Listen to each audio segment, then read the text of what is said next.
Sore ini mari kita membahas dari kitab Amsal Salomo pasal 11 ayat 16 sampai ke 17.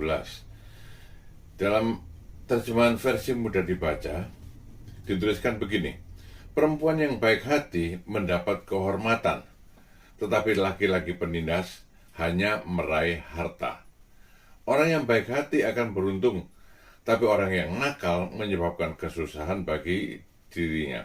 Saudara, kalau kita diperhadapkan pada pilihan begini, menjadi baik hati atau menjadi kaya, kalau saya kepengennya dapat dua-duanya.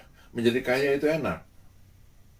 Dan Tuhan memang tidak menghendaki kita jadi miskin. Dia memberikan kita dunia ini untuk dikuasai, untuk dikelola.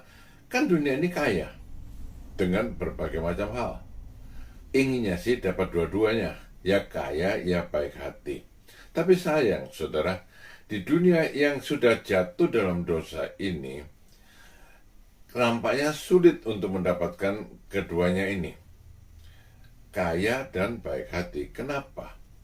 Bagi orang yang baik hati, dia mengutamakan kebaikan hati, dia mengutamakan belas kasihan, dia mengutamakan kemurahan hati. Bagi orang yang baik hati, kekayaan itu nomor 2. Tapi sebaliknya, dunia mengutamakan kekayaan.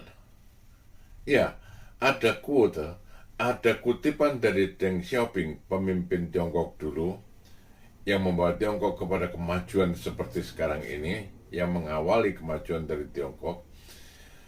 To get rich is glorious. Menjadi kaya itu mulia. Quote ini ada benarnya juga.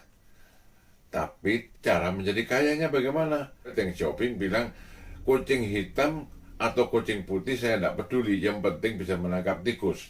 Apakah ini tidak bisa diartikan bahwa mendapat kekayaan dengan segala cara, pokoknya kaya, itu mulia? Itu pandangan dunia. Ya. Dan memang kenyataannya di seluruh dunia, di sepanjang sejarah, hampir semua orang yang mengutamakan kekayaan akan menomorduakan kebaikan hati. Bahkan seringkali jadi penindas dan nakal. Ya, untuk mendapatkan kekayaan, menindas orang lain, menakali orang lain. Itu sebabnya di dalam kitab Yakobus dituliskan supaya orang kaya bertobat. Kenapa? Karena mereka mendapatkan kekayaannya dengan cara-cara yang kejam. Ya, saudara, itu kenyataannya. Manusia umumnya menganggap kebaikan hati itu menggerogoti kekayaan.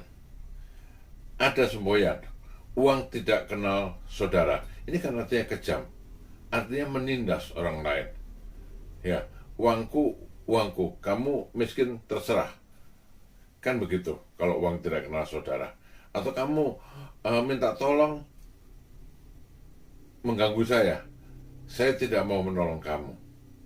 Ada orang pernah bercerita begitu, ya, dia perlu uang 100.000 saja dari saudaranya yang kaya. Saudaranya yang kaya ini dengan tenang bilang tidak ada, gitu.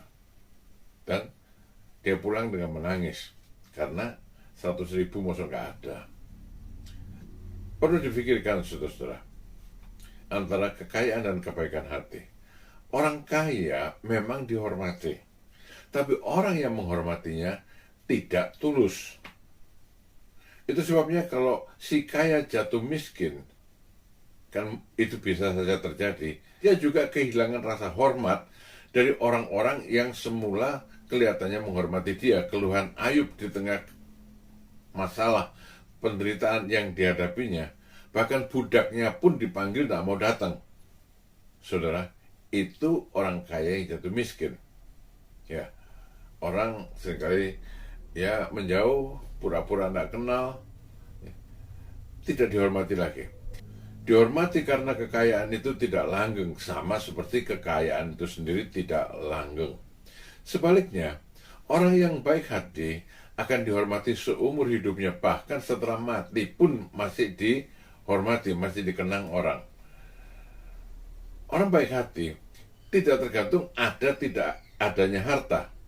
Orang yang baik hati tidak tergantung dia punya uang atau tidak punya uang, tapi kebaikan hati itu terus dipraktekkan.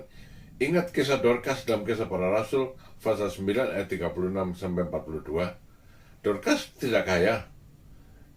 Tidak dijelaskan ada suaminya, kemungkinan dia janda. Tapi yang pasti, Dorcas baik hati. Dengan apa yang ada, dia menolong janda-janda miskin yang ada di sekitarnya. Dia menjahitkan pakaian untuk mereka. Dan di zaman dulu orang menjahit tak pakai mesin, saudara, pakai tangan, dijahit dengan tangan. Kebaikan hati. Dan waktu Dorcas mati, janda-janda ini yang ditolong oleh dia menangisi dia.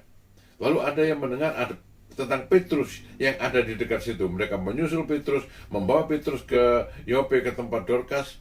Dan kemudian dengan kuasa Tuhan, Petrus berdoa untuk Dorcas yang mati, Dorcas bangkit dan hidup. Orang yang baik hati, kalaupun dia mati, dia akan tetap hidup karena kebaikan hatinya, karena kemurahan hatinya, karena belas kasihannya.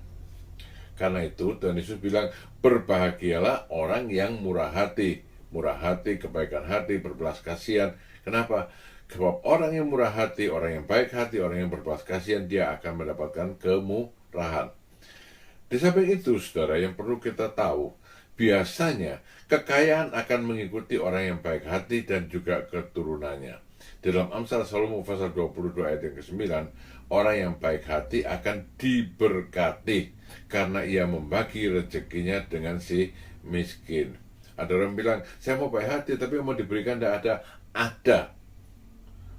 Tuhan Yesus bilang, segelas air sejuk saja diberikan kepada orang-orang yang percaya kepadaku, kepada murid-muridku. Segelas air sejuk saja, itu tidak akan kehilangan pahalanya. Di mana kita harus berbaik hati? Kata Rasul Paulus di dalam kitab Galatia pasal yang ke-6, terutama kepada saudara-saudara seiman. Jangan biarkan saudara-saudara kita seiman berada di dalam kemiskinan, berada dalam kehancuran, padahal kita bisa sedikit banyak meringankan beban mereka. Jadi saudara-saudara, mana yang kita pilih? Mari kita berdoa, pikirkan baik-baik, kekayaan baru baik hati, atau baik hati baru mendapatkan diikuti oleh berkat Tuhan. Semoga renungan senja ini memberkati saudara. Terima kasih sudah mengikutinya. Tuhan memberkati saudara. Amin.